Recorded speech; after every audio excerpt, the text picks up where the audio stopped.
మీ ఆత్మలో ఆ స్వామివారి పట్టి పెట్టుకోండి. గురునామస్మరణ. ఓం శ్రీరామదూత స్వామినే నమః. ఓం శ్రీరామదూత స్వామినే నమః. ఇలాగా నామస్మరణ చేసుకుంటూ కూర్చోండి. స్వామివారి తపశ్శక్తి మీ దగ్గరకు వచ్చేస్తుంది. స్వామివారి అనుగ్రహం వస్తుంది. మనకు ఎప్పటికీ విషయాలు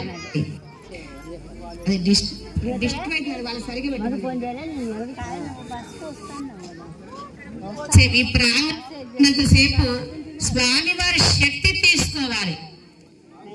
తీసుకోవాలి అంటే గురునామ స్మరణ చేస్తూ కూర్చోండి. ఎవరు కూడా ముచ్చట్లు మాట్లాడద్దు.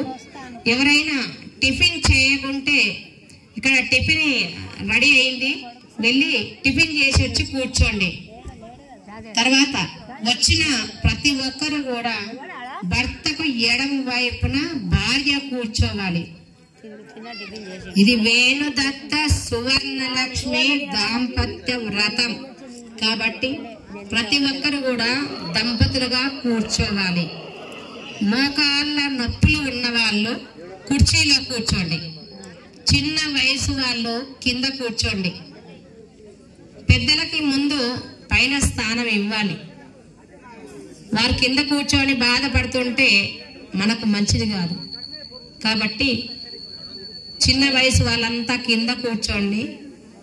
పెద్దవాళ్ళు కాళ్ళ నొప్పులు ఉన్న వాళ్ళు కింద కూర్చోలేని వాళ్ళు కుర్చీ పైన కూర్చోండి. వందే రామదూతం. అయ్యా మైకు సెట్ చేయాలి. ఇది రీసౌండ్ వస్తుంది.